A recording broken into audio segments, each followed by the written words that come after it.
April மாதம் 22ஆம் தேதி பாஸ்கா 3ஆம் வாரம் புதன்கிழமை. முதல் வாசகம். திருத்தூதர் பணிகள் நூலிலிருந்து வாசகம்.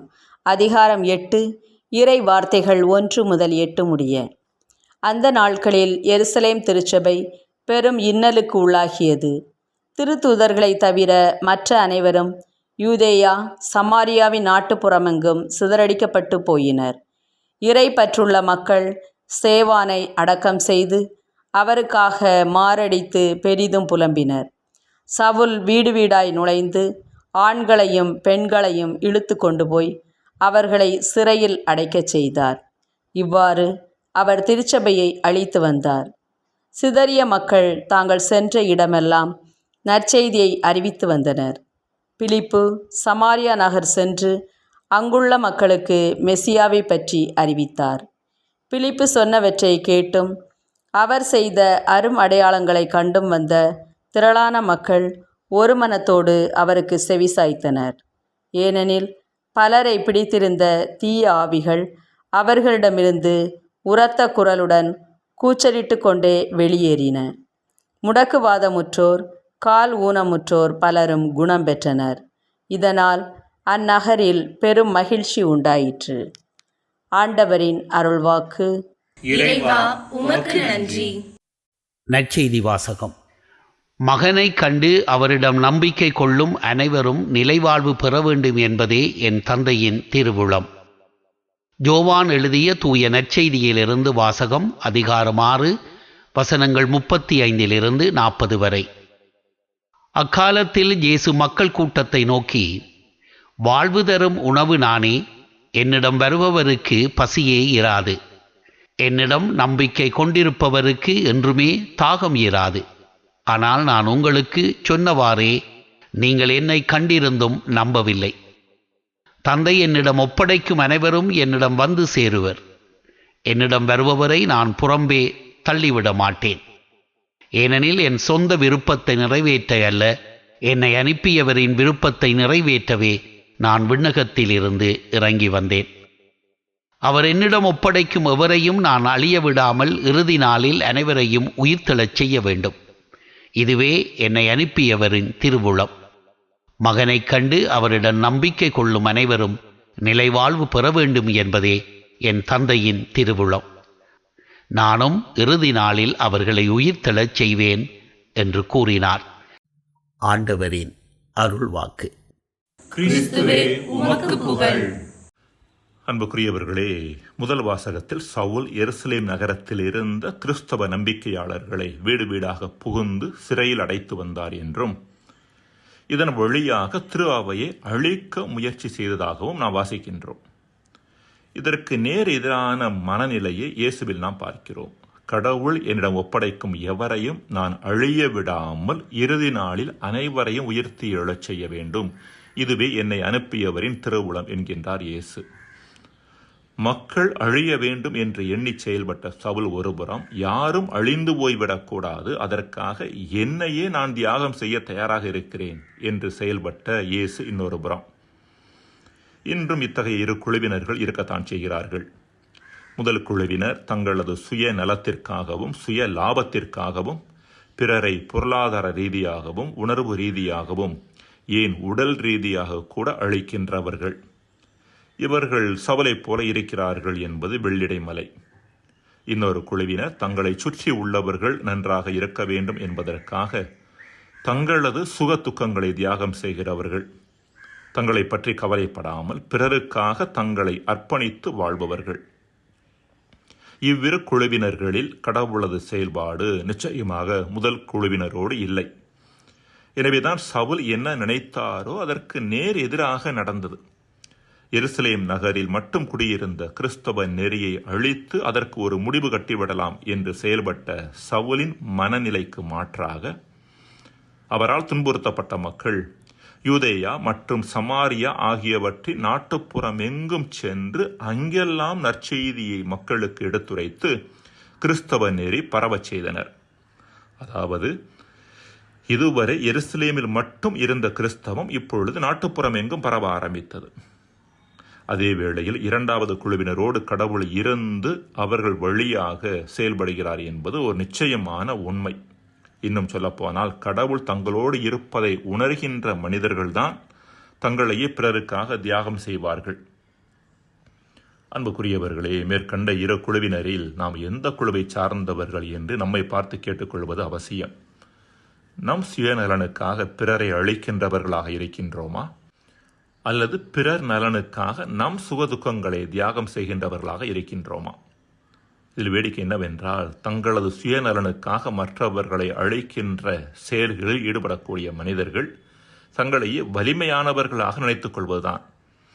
தங்களை சுற்றி உள்ளவர்களை அழித்து அதன் வழியாக தங்களது பொருளாதாரத்தையோ வேறு ஏதாவது காரியத்தையோ உயர்த்தி கொள்ளும் மனிதர்கள் தங்களை புத்திசாலிகளாகவும் மேலானவர்களாகவும் நினைத்து தங்களை தாங்களே வியந்து கொள்கிறார்கள். ஆனால் வாழ்வின் உண்மை நிலையை உணர்ந்தவர்களுக்கு இது எவ்வளவு பெரிய முட்டாள்தனம் என்பது தெரியும். புத்தர் ஞானம் பெற்ற பின்பு ஊர் ஊராக சென்று மக்களுக்கு பல நல்ல அறவுரைகளையும் அறிவுரைகளையும் போதித்து வந்தார். அவ்வாறு ஒரு முறை ஒரு கிராமத்திலிருந்து இன்னொரு கிராமத்திற்கு சென்ற பொழுது ஒரு சிலர், தயவு செய்து நீங்கள் இந்த வழியாக செல்லாதீர்கள், வழியில் உள்ள காட்டில் அங்குலிமால் என்ற ஒரு அரக்க குணம் படைத்த மனிதன் வாழ்ந்து வருகிறான். அவனுடைய லட்சியமே என்னவென்றால் 100 மனிதர்களை கொன்று அவர்களது விரல்களை மாலையாக தன் கழுத்தில் அணிந்து கொள்வது. பல மனிதர்களை ஏற்கனவே கொண்டிருக்கிறான், அம்மனிதன் உங்களையும் கொன்றுவிடக்கூடும் என்று எச்சரித்தனர். ஆனால் புத்தரோ பயப்படாமல் அவ்வழியே சென்றார். வழியில் அவர் அங்குலிமாலை சந்திக்க நேர்ந்தது. அவனது தோற்றமே பயமுறுத்தக்கூடிய ஒன்றாக இருந்தது.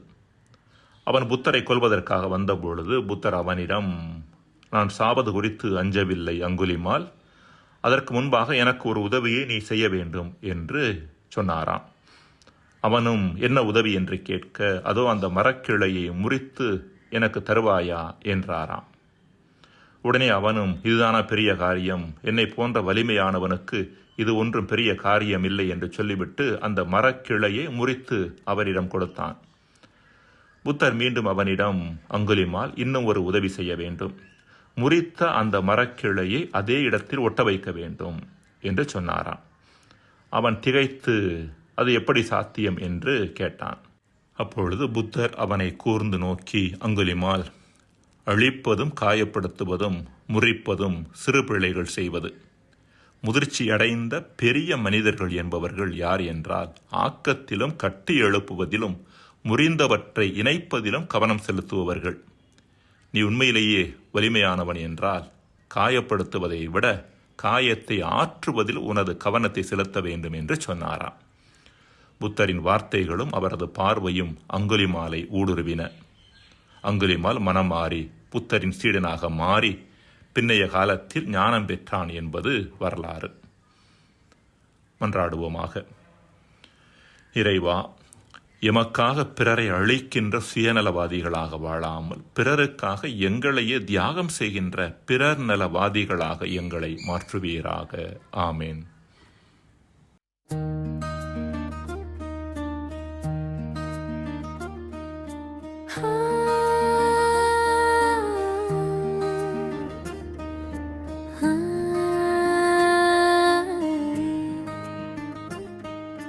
துன்பத்தில் விதைத்த விதை இன்று முளைக்குதே, இறைவனின் வார்த்தை உலகம் முழுதும் ஒலிக்குதே.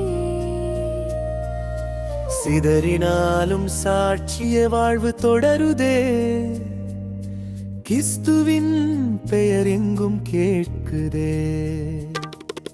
சோதனை வந்தாலும் மஞ்சிட மாட்டோம், சிலுவை பாதையில் நின்றிடுவோம். சிதறி சென்ற சீடர்கள் எல்லோரும் நற்செய்தி தீபம் ஏந்தி சென்றாரே. துன்பத்தில் விதைத்த விதை இன்று முளைக்குதே, இறைவனின் வார்த்தை உலகம் முழுதும் ஒலிக்குதே. சிதறினாலும் சாட்சிய வாழ்வு தொடருதே, கிறிஸ்துவின் பெயர் எங்கும் கேட்குதே.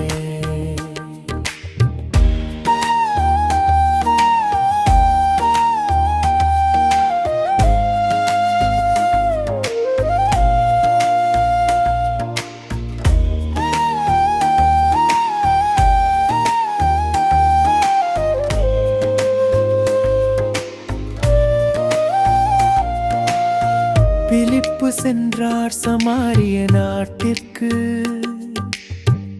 கிறிஸ்துவை அறிவித்தார் மக்களுக்கெல்லாம். வார்த்தை கேட்ட மக்கள் மனம் திறந்தாரே, மகிழ்ச்சி அங்கே பெருகி நிறைந்ததே. துன்பத்தில் விதைத்த விதை இன்று முளைக்குதே, இறைவனின் வார்த்தை உலகம் முழுதும் ஒலிக்குதே. சிதறினாலும் சாட்சிய வாழ்வு தொடருதே, கிறிஸ்துவின் பெயர் எங்கும் கேட்குதே.